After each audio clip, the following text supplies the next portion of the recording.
Op waits at Overgrown yard, then asks for favor. He paced around her property as she watched from the window through her curtains. The way he walked made him look intimidating. It looked like he had no patience today. He then halted a car that was passing on the road. He blocked it with his body and flashed his badge. The words that would come out of his would make her blood boil. Warwick, Rhode Island was where Amanda Goodison's home was.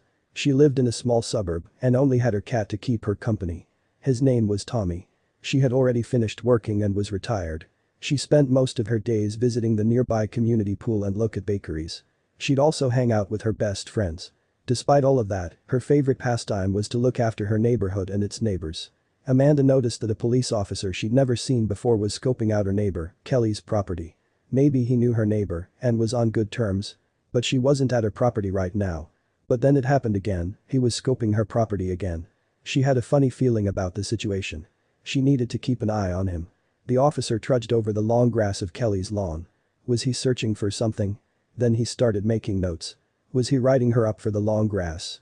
Kelly was an elderly woman who lived alone, surely he wouldn't find her, because of something so petty. The officer looked back in Amanda's direction and she quickly hid, but it was too late, he was already on her porch knocking on her door. I answered and he's like, "Hi, sorry to bother you. I just have a quick question. I noticed your neighbor's lawn is getting really long. Have you seen her recently?" Amanda remembers. She had to think of something quick to help her neighbor. "I'm not sure where the homeowner is, but she might be at work. She's 73, lives alone, and still works every day. It's been hard on her without a retirement plan to help her survive." Amanda was trying to appeal to the officer's sensibilities. The officer looked at her with a glare and sighed. He then asked for her name.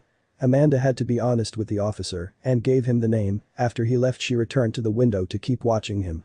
Who knows what he wanted? It looked like the cop was in a bad mood and maybe he was just looking for someone to blame. But what he did next would surprise Amanda. Amanda watched as the officer yelled and waved at a car that was passing by.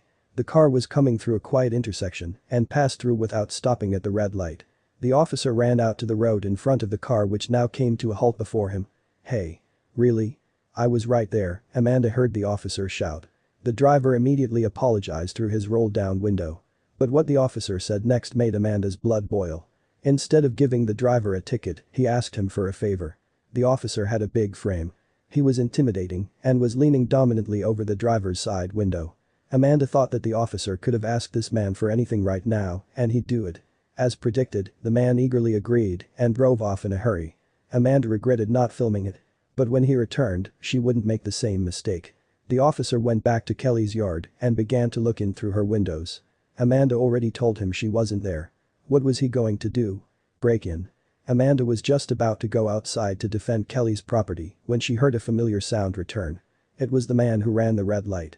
This time he returned with something large sticking out of his trunk. The officer waved at the man to wait and took out his notepad again. He quickly scribbled something down and stuck it to the front door of Kelly's house. The officer then walked over to the man's car trunk and shouted at him to give him a hand. The driver obliged and quickly came to his aid. What on earth was he doing? Amanda watched as the man helped the officer take out a lawnmower. The officer clapped the man on the back and told him to come back in half an hour. Amanda whipped out her phone and began to film the officer mowing Kelly's lawn.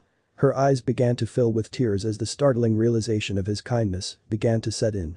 Why was he doing this? I kept noticing at the house, the grass kept getting longer and longer, Officer Matthew Caradimo said, speaking of Kelly's yard, so he decided to perform a welfare check during routine patrols. When Caradimos found nobody home, he returned a couple of times more, hoping to catch the homeowner. When he found no luck, he knocked on Amanda Goodison's door. But when he heard what she had to say, he knew he had to do more. What Amanda thought was a sigh of indifference was actually a sigh of compassion.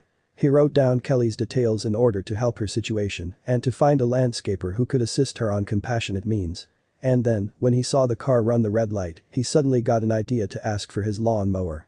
But what did Kelly think? When the homeowner, Ellie Kelly, saw the note the officer left on her door and saw the video that Amanda eventually posted to social media, she was incredibly thankful. "He just cut it," Kelly said. "I was like, wow," I started to cry. The video of Officer Matthew Caradimo soon went viral, and his good deed was proudly acknowledged by the entire community and world. Even the Warwick police reposted the video with the caption, "Oftentimes police work is about giving back to our great community." Last week, one of the officers noticed an overgrown lawn in his beat. After making sure the resident was okay and just in need of some assistance, he found a lawnmower to borrow and took care of the yard. What goes around will come around.